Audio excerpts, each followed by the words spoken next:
अच्छी चीज़ है जो हम लगातार करना चाहते हैं, 1-2 दिन कर पाते हैं लेकिन फिर वो रेगुलरिटी हमारी टूट जाती है, वो निरंतरता हमारी बनी नहीं रहती है। वो जो टूट रही है सर हमारी निरंतरता किसी काम को लेकर के, तो ऐसा क्या करें सर, हम ऐसी क्या विधि लगाएं, क्या हम उसमें कर सकते हैं कि जिससे वो हम निरंतर कर सकें उस काम में? हाँ, पहली चीज़ ये है इसमें कि जो हम करना चाहते हैं क्या वही चीज़ है भी वो। दुनिया में बहुत सारी अच्छी बातें हैं, हमें अच्छी लग भी जाती हैं वो, लेकिन क्या वो हमारे लिए हैं? अगर हम इसका उत्तर नहीं ढूंढेंगे तब तक हम अच्छी बातें लगेंगी और 1-2 दिन करेंगे और उसको हम छोड़ देंगे और फिर से नई बात पकड़ लेंगे। ऐसा होता क्यों है? हम इसका एक मनोवैज्ञानिक पक्ष को समझने की कोशिश कर रहे हैं कि हमारा जो कॉन्शियस माइंड होता है, वो लॉजिकल माइंड होता है, वो ये समझने की कोशिश करता है कि भाई क्या चीज़ मेरे फ़ायदे की चीज़ है ना, क्या चीज़ सही है, क्या चीज़ करनी चाहिए, उसको समझता है वो। लेकिन जो चीज़ हम व्यवहार में करते हैं, एक्शन में करते हैं, वो हम पूरी तरह से कॉन्शियस माइंड से नहीं करते हैं। जो हमारे एक्शंस होते हैं, जो हम करते हैं, वो हमारे अनकॉन्शियस माइंड से, डीपर माइंड से आता है, वहीं से हमारे मोटिवेशंस भी बनते हैं। तो जो चीज़ आपको कॉन्शियसली बुद्धि से ठीक लग गई, वो ज़रूरी नहीं है कि आपको पूरी तरह से ठीक लगती है डीपर लेवल पे। इसीलिए आप 1-2 दिन करते हो क्योंकि उसका असर 1-2 दिन होता है, लेकिन आपकी जो अनकॉन्शियस लेवल पे नीड है, ज़रूरत है, वो कुछ और है और वो आपको पुश करती है कुछ किसी और ओर। तो हमें क्या करना चाहिए? हमें ये नहीं करना चाहिए कि किसी दूसरे के प्रभाव में आके किसी चीज़ को शुरू करना चाहिए। हमें शुरू करने से पहले ये देखना चाहिए कि हमारा इंटरनल मोटिवेशन कितना है उस चीज़ को समझने का, उस चीज़ को करने का। अब वो हमें कैसे समझ में आएगा? दूसरा सवाल ये बन जाएगा ना, ये बात समझ में आई आपको? जैसे सर मेरा सवाल फिर मैं एक बार इसको थोड़ा और क्लियरिटी चाहता हूँ इसमें। आज को देखकर ये चाहा कि भाई मैं ये बनूँ या वो बनूँ, ये सब चीज़ें मेरे सबकॉन्शियस में डालने वाला ये समाज ही है। ठीक बात है। आज जो मेरे बदलाव हो रहे हैं ये भी एक समाज ही है जो ये बदलाव करना चाह रहा है। लेकिन अब मैं उसको तार्किक मन से भी चाहता हूँ, जैसे जो मेरा कॉन्शियस माइंड है उससे भी चाहता हूँ कि मेरे को ये करना चाहिए, ये अच्छा लगने लगा है, लेकिन मेरा सबकॉन्शियस माइंड जो है वो उसको ज़्यादा दिन नहीं कर पा रहा है। इसका कारण क्या है? मैं वही बताने की कोशिश कर रहा हूँ। उसका कारण ये है कि एक तो ये होता है कि देखो किसी भी चीज़ को हम शुरू करते हैं तो अगर वो दूसरों के प्रभाव में शुरू किया हमने, हमारा अपना इंटरनल मोटिवेशन नहीं है उसको लेके, आंतरिक रूप से हम वो नहीं करना चाहते हैं, तो फिर हम उसको 2-4 दिनों के बाद नहीं कर पाएंगे, क्योंकि वो दूसरे के दबाव में हमने शुरू किया, दूसरे के प्रभाव में शुरू किया। 2 तरह से हम शुरू कर सकते हैं, या तो दूसरे के दबाव में या दूसरे के प्रभाव में। दोनों ही केस में 2-4 दिन करके हमें वो काम नहीं होगा, क्योंकि हम इंटरनली उसको करना नहीं चाहते हैं। ठीक, मैं मैं ये पॉइंट कह रहा हूँ। अब ये सवाल जरूर बनेगा कि हमें ये कैसे पता चलेगा कि भाई इंटरनली हम क्या करना चाहते हैं, क्या करना चाहते हैं, है ना? ठीक है। या फिर मान लो हमने 4 चीज़ें करी, शुरू में हमें बहुत सारी चीज़ लॉजिकली ठीक लगती है, लेकिन हमें लगता है कि भाई वो चीज़ तो उस तरह से काम नहीं कर रही है, हम नहीं कर पा रहे हैं उसको डीप में जाके, तो फिर हमें समझ में आ जाता है कि इसका हमारे को इंटरनल मोटिवेशन नहीं है, तो हमें करके तो देखना चाहिए। दूसरी चीज़ ये भी होती है, अब इसको भी बहुत सारे लोग कंफ्यूज कर जाते हैं कि शुरू में हमें कोई चीज़ आती नहीं है, इसलिए भी हम भागते हैं उससे। जैसे मैं उदाहरण लूँ कुछ चीज़ों के जिससे हमें क्लैरिटी आए कि कोई आदमी पढ़ना चाहता है या कोई आदमी मान लो वीडियो एडिटिंग करना सीखना चाहता है, उसने शुरू किया, क्योंकि पढ़ाई को लेके काफ़ी क्लीशे है, मैं इसलिए वीडियो एडिटिंग का एग्जांपल लेता हूँ। तो उसको लगा कि वीडियो एडिटिंग तो अच्छी चीज़ है, इसमें पैसा भी है, ये है, वो करना शुरू किया। जब उसने शुरू किया तो उसका उतना फोकस बन नहीं रहा है, उतना उसका मन नहीं लग रहा उस चीज़ में 3-4 दिन तक, तो वो फिर भी कर रहा है मजबूरी में कि भाई मुझे को पैसा मिलेगा। लेकिन जब वो सीखने लग जाता है, जब वो करने लग जाता है, जब उसके सामने अपनी वीडियोज़ आने लग जाती हैं, उसको व्यू पसंद आने लग जाता है, उसको लगता है हाँ यार ये तो अच्छी बन गई, तब उसको मोटिवेशन मिल जाएगा। तो किसी भी काम को शुरू करने में कई बार शुरू में बोरिंग होता है वो काम, तो हमें ये अंतर ज़रूर करना चाहिए कि हमने किसी काम को किया, वो बोरिंग है इसलिए हम छोड़ रहे हैं, या हमारा इंटरनल मोटिवेशन ही नहीं है उस काम को करने का इसलिए हम छोड़ रहे हैं। ये 2 अंतर अगर हम कर लेंगे, क्योंकि शुरुआत में ज़्यादातर काम बोरिंग ही लगते हैं जब तक हमारी उस पर कमांड नहीं आ जाती। जैसे समझा रहे हैं तो मेरे दिमाग में एक सवाल और आया है, उसको और अच्छे से थोड़ा समझने के लिए जी कि सर हमको थोड़ा सा चित्रण बना के दिखाइए कि जो मनुष्य फंक्शन कैसे करता है किसी भी चीज़ को लेकर के, सबकॉन्शियस कहाँ है, मतलब उस कोई बात सुनी मैंने तो मेरे सबकॉन्शियस में जाएगी कैसे, वो कॉन्शियस में मैं फंक्शन कैसे कर रहा हूँ। मेरे को ये चीज़ थोड़ा सा अगर आप समझाएं चित्र के माध्यम से तो सही है। चलो चित्र बना सकते हैं। देखो पहली चीज़ तो हमें ये समझना है कि सबकॉन्शियस और अनकॉन्शियस कोई जगह नहीं है ना, मन में ऐसा नहीं है। जैसे हम एक चित्र बना लेते हैं कि मान लेते हैं ऐसा हमारा मन है, ठीक है, और इस मन में एक लेयर ऐसी है जिसको हम बोल देते हैं कॉन्शियस।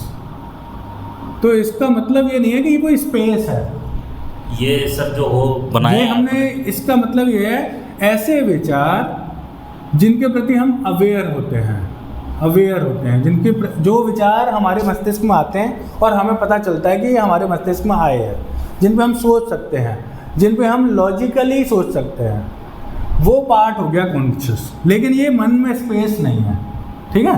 इसके अलावा बहुत बड़ा पार्ट ऐसा है, इसको हम ब्लू कलर से अगर डिफरेंशिएट करें, बहुत बड़ा पार्ट ऐसा है, इस पार्ट में बहुत सी चीज़ें हमारे बचपन से इकट्ठी हुई पड़ी हैं, बचपन की, है ना। ये सबकॉन्शियस, हाँ, इसको आप सबकॉन्शियस और अनकॉन्शियस दोनों मान लें, ठीक है। यहाँ पे हम लिख दें सबकॉन्शियस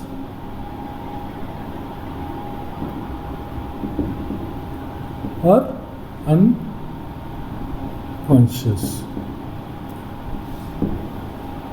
अब दिक्कत क्या है, जैसे जो हमारी थिंकिंग और जो हम इन्फ्लुएंस होते हैं वो इतने से हिस्से में हो रहे हैं, ठीक है, ये लेकिन जब हम व्यवहार करते हैं, एक्शन करते हैं, वो हमारा मोटिवेशन यहाँ से आता है, इस वाले हिस्से से। तो कोई भी बात जो हम अभी भी हम जो बात कर रहे हैं ये आपका कॉन्शियस माइंड समझेगा, है ना। लेकिन जब आप उस चीज़ को लगातार प्रैक्टिस करते हैं या आपके वो गहरे तल में आप समझ लेते हैं उसका अर्थ, तब वो आपके अनकॉन्शियस का पार्ट बन जाता है, जब वो आपके अंदर डीपर चला जाता है। इसको ले जाने का क्या तरीका है उसमें हम डिस्कस करेंगे, अभी हम इसका अंतर समझते हैं। तो ये जो तार्किक वाला पक्ष है, ये पक्ष आपको समझा तो देता है किसी बात को, लेकिन एक्शन में नहीं ला पाता है। एक्शन में लाने के लिए आपको इस पार्ट की ज़रूरत है जो कि सबकॉन्शियस है या अनकॉन्शियस है, ठीक है। अब सवाल ये है कि जो हमें यहाँ पे समझ में आई बात, उसको हम यहाँ कैसे लेके आए, ठीक है। इसके बहुत सारे तरीके हो सकते हैं। एक इंडिया में एक तरीका है जो बड़ा पॉपुलर है, आप योग निद्रा का प्रयोग कर सकते हैं। योग निद्रा क्या करती है, योग निद्रा क्या करता है आपके साथ में, योग निद्रा में जब आपने योग निद्रा अगर किसी ने किया हो तो आपको ऐसी स्टेट में लेके जाती है योग निद्रा जब ना तो आप पूरी तरह से जगे होते हैं, ना तो पूरी तरह से जागृत है, न सोए हैं। ये अवस्था क्या हुई, आपका जो ये कॉन्शियस माइंड है ना, इसको स्लो कर दिया। जब ना आप सोए हैं ना जगे हैं, आप रिसेप्टिव मोड में आ गए, आप ऐसी स्थिति में आ गए जो आपका अनकॉन्शियस एक तरह से आपके ऊपर टेक ओवर कर जाएगा। उस समय पे आपको संकल्प लेने के लिए बोलते हैं योग निद्रा के अंदर। जो संकल्प आप लेंगे वो आपके गहरे सीधे इस पार्ट में, अनकॉन्शियस पार्ट में जाएगा, जो भी आप विचार करेंगे। एक तरीका ये हो सकता है कि आप जो करना चाहते हैं पहले आप उस पर सोच विचार करें अच्छे से कि ये सच में मैं करना चाहता हूँ, मेरे व्यक्तित्व से, मेरी जीवन की दृष्टि से ये मैच करता है, मेरी वैल्यूज से मैच करता है, मेरी बैकग्राउंड से मैच करता है। जब आपने एक बार सोच लिया तो हम क्या करते हैं, योग निद्रा के माध्यम से उस चीज़ को अपने मन की गहराइयों में डाल सकते हैं, जब हम सोए भी नहीं हैं जगे भी नहीं, ऐसी अवस्था में है, ठीक है। एक तरीका ये हो गया। दूसरा तरीका है जो कि जनरली चलता है, जिसको बोलते हैं सेल्फ असर्शन। आप अपने आप को किसी आइडिया को इंसेप्ट करो, बार बार बोलो अपने आप को, बार बार बोलो, बार बार बोलो। क्यों आप बोल तो कॉन्शियसली रहे हो, लेकिन आपके अनकॉन्शियस में कैसे जाएगा, उसकी मैकेनिज्म क्या है? क्योंकि आप जब बार बार बोलते हो तो आपका कॉन्शियस माइंड हमेशा जागृत नहीं रहता। कुछ समय ऐसे आते हैं जब आप थोड़े से ऐसी अवस्था में होते हो आपका conscious mind, logical mind slow है, उस समय आपके डीपर अंदर चला जाएगा। ठीक है। दूसरा तरीका ये समझ में आया आपको, आप बार बार उस चीज़ को रिपीट करो, खास करके सोने से पहले और जगने पर। 2 जगह पे आप करोगे तो वो, क्योंकि हम नींद में क्या अपने अनकॉन्शियस में जाते हैं, जो ड्रीम्स हमारे अनकॉन्शियस से आते हैं, तो जब हम सोने से पहले किसी आइडिया को अपने मन में डालते हैं तो वो सीधे आपके अनकॉन्शियस में जाता है। आपने ये चीज़ भी देखी होगी, जब आप सोते हो तो सोते समय आपका जो आखिरी विचार होता है, जगते समय वो पहला विचार होता है। जिस विचार के साथ आप सोते हो उसी विचार के साथ जगते हो। देखा आपने, महसूस किया ये चीज़? इसका मतलब ये है कि वो विचार आपके उस समय तक आपके पूरे साथ रहा। तो आप सोने से पहले जिस विचार को आप डालेंगे वो आपके गहराई में जाएगा। तो पहला पार्ट हो गया योग निद्रा। योग निद्रा पहला तरीका है ये ना, निद्रा एक तरीका हो गया। दूसरा तरीका हो गया है, एक तरह से इसको बोलते हैं सेल्फ अफर्मेशन। अफर्मेशन, अपने आप को बार बार अफर्म करो, उस बात को, खुद को ही उसको असर्ट करवाओ, उसको याद दिलवाओ, सोने से पहले और जगने के बाद। जनरली वो एक साथ काम करती हैं। ठीक है। तीसरा तरीका ये है, ये ओशो ने अपने तरीकों में यूज़ किया है। इस तरीके में क्या है कि आप सांस को रोको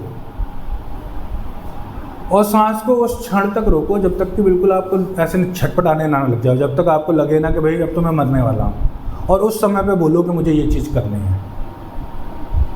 क्या है इसका मैकेनिज्म, क्या है? आपने अपनी सांस रोकी, जैसे हो क्या रहा है, हमारी जो कॉन्शियस माइंड है वो हमारी सतह है, ऊपरी सतह, और जो हमारा अनकॉन्शियस है वो हमारी डीपर लेयर है, हमारी ही बीइंग की। ठीक है। हम पूरे एक हैं, कटे हुए नहीं हैं, जुड़े हुए हैं। जब हम किसी को ऊपर ही ऊपर कोई बात बोलते हैं तो उसका असर नहीं होता। जब हम किसी को थप्पड़ मार के कोई बात बोलते हैं तो उसका असर होता है, या गाली देके किसी को कुछ बोलते हैं तो उसका असर होता है। क्यों होता है? वही मैकेनिज्म यहाँ काम कर रहा है। आपने सांस रोकी, पूरा आपका अंग जब सांस मांगने लग जाएगा, इतनी देर तक आपने रोक ली, और फिर उस समय आपने ये बात डाली कि मुझे ये चीज़ करनी है। इसका मतलब आपके अनकॉन्शियस में, आपकी पूरी बॉडी में ये बात गई कि इस बंदे को ये चीज़ चाहिए। और वो बंदा कौन है? आप हो। आप ही की बॉडी को आप समझा रहे हो कि अगर मेरे को ये नहीं मिली तो मैं मर जाऊँगा। इतनी गहराई तक अगर आप किसी बात को डाल दोगे तो फिर आप उसके लिए एक्शन करोगे। ये पॉइंट क्लियर हुआ आपको? मैं तरीके के साथ में उसका मैकेनिज्म भी बता रहा हूँ। ये क्या है? श्वास को रोकना है, फिर आपको क्या करना है? संकल्प लेना है।